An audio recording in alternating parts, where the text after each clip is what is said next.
Welcome to the Renaissance spirit. Picture a battlefield that looks like hell on earth. 50,000 men, the very backbone of their nation's army, are dead or dying, wiped out in a single afternoon. This was the Battle of Cannae, and the victor, Hannibal, had just dealt the Roman Republic a blow that should have been fatal.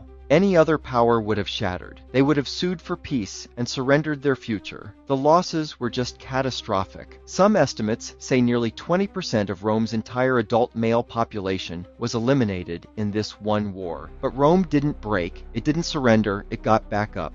How? How did a civilization stare into the abyss of total annihilation, time and time again, and not only survive but actually come out stronger?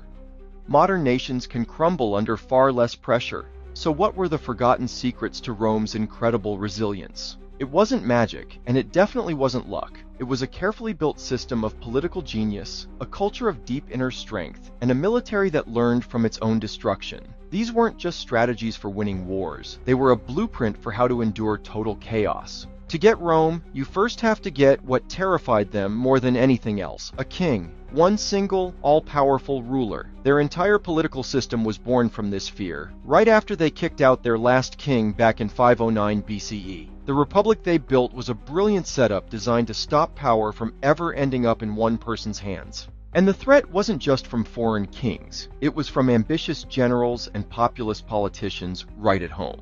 Bitter civil wars were always threatening to tear the republic apart. The assassinations of figures like the Gracchi brothers and later Julius Caesar were just symptoms of a state under massive internal stress. And yet for centuries the system held. The solution was a political machine built for competition and, crucially, compromise. At the very top, there wasn't one leader but two consuls. They were elected for just 1 year, and each one could veto the other's decisions. This forced them to negotiate and find some common ground. No one man could just run away with the state. Below them, the Senate A body of the most influential citizens handled the money and foreign policy, acting like a steady hand on the tiller.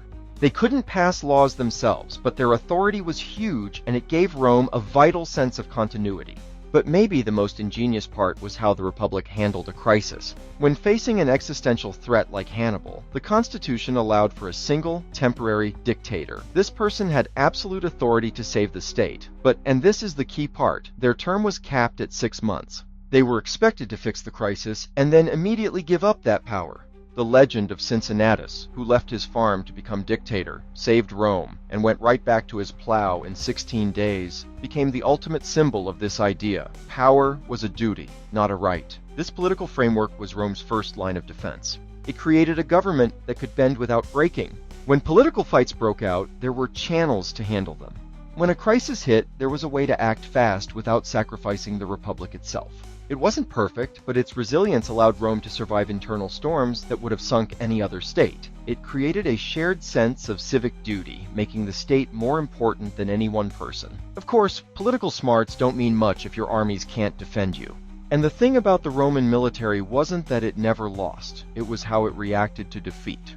The aftermath of Cannae is the ultimate proof of this. With Hannibal's army practically on their doorstep and tens of thousands of soldiers gone, the Roman Senate refused to even hear Hannibal's peace offer. Their response was pure defiance. Instead of despairing, they got to work. The Senate ordered a full mobilization, lowering the draft age, enlisting criminals, and even offering freedom to 8,000 slaves if they would volunteer to fight. They got angry, not desperate. This was the Roman way. Take the punch, learn the lesson, and hit back twice as hard. This idea of learning from failure was baked into their military DNA.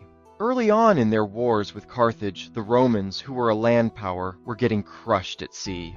They didn't really have a navy. So, after they captured a wrecked Carthaginian warship, they didn't just copy it, they made it better. They invented the corvus, a massive spiked boarding bridge they could slam down onto an enemy ship. This simple, brutal invention turned a sea battle into a land battle, a fight where Rome's superior infantry could just dominate.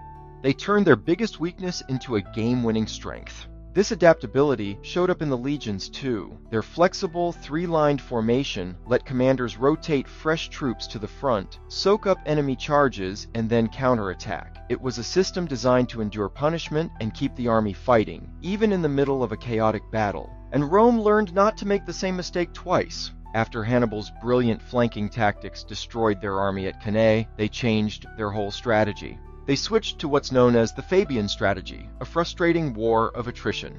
They harassed Hannibal's supply lines and simply refused to fight him in another big, open battle. It felt un-Roman, but it worked. It bled Hannibal's army dry and bought Rome the most valuable thing of all: time. Time to rebuild, rearm, and in the end, win. Rome's military resilience wasn't about being invincible. It was about being the ultimate student of war, learning the most critical lessons from its own bloodiest days. Political and military power can build an empire, but what holds it together for 1,000 years? Rome's final secret was its culture. It had this incredible pull, an invisible force that brought hundreds of different conquered peoples into a single Roman identity. The challenge was huge. How do you govern dozens of cultures, religions, and languages without them constantly rebelling? Rome's answer was a unique kind of assimilation. They didn't always try to erase local cultures. Instead, they layered Roman culture right on top. Local elites were usually the first to pick up Roman customs, language, and fashion because it gave them a ticket to power and respect. In return, Rome was surprisingly open, adopting foreign gods like the Egyptian goddess Isis into its own family of deities. At the heart of this cultural pull was the mos maiorum, which basically means the way of the ancestors. This was an unwritten code of conduct, a set of values every Roman was supposed to live by. Virtus, courage and manliness. Gravitas, a sense of seriousness and purpose. And pietas, a deep sense of duty to your family, the gods, and the state. These values were everywhere in stories, poems, and public art, constantly reinforcing what it meant to be Roman. They were the moral compass that guided the Republic through its darkest times. As the empire grew more chaotic, many Romans also turned to philosophies like Stoicism, which taught self-control, endurance, and accepting your fate. If you read the works of the statesman Seneca or the emperor Marcus Aurelius, you can see how Stoicism gave them a psychological toolkit for dealing with a crazy world. It taught them to focus on what they could control, their own integrity, and to endure what they couldn't. This soft power was made real by Rome's legendary engineering. The thousands of miles of roads, the massive aqueducts, the incredible buildings, they were more than just infrastructure. They were symbols of Rome's power and permanence. Recent discoveries have even shown that Roman concrete was a masterpiece of resilience itself. It was designed with a unique hot mixing technique using quicklime that allowed it to self-heal. When cracks appeared, water would seep in, react with the lime, and create new crystals that filled the gap, literally healing the structure over time. What better metaphor is there for Rome itself? A civilization designed to mend its own wounds. This ability to adapt and endure is one of history's most powerful lessons. If you find these stories of ancient ingenuity as fascinating as I do, make sure to subscribe and hit that notification bell. We dive into the past to find lessons for today every single week, and you won't want to miss what we uncover next. So, what was the ultimate secret to Roman resilience? It wasn't a single thing, it was a three-part formula for mastering chaos. First, a political system built on compromise, designed to stop any one person or idea from taking over. Second, a military that treated every defeat not as an end, but as a brutal, necessary lesson. And third, a powerful cultural identity, held together by shared values and big ideas that could absorb all kinds of different people and even heal its own foundations. Rome's story isn't about avoiding failure, it's about building recovery right into the system. It's a powerful reminder that real strength isn't the absence of weakness. It's the ability to overcome it again and again and again. In our own turbulent times, the story of Roman endurance offers a timeless lesson that with the right structures, the right mindset, and a shared sense of duty, any society can learn to weather any storm. And that's what it means to endure not just as a people, but as a civilization with a purpose larger than any one crisis or generation. The story of Rome isn't just ancient history. It's a mirror, a challenge, a question to us right now. Will we build systems strong enough to bend but not break? Will we learn from failure or repeat it? Here at Renaissance Spirit, we believe history is more than memory, it's a dialogue. A dialogue between past, present, and the future we're shaping with every choice we make. Our channel is dedicated to that conversation. From the ruins of ancient Rome to the crossroads of modern politics, from philosophy and religion to self-mastery and civic courage, we explore what it means to live wisely, justly, and fully. Living the Renaissance spirit means seeing yourself not as a passive observer of history, but as its next author.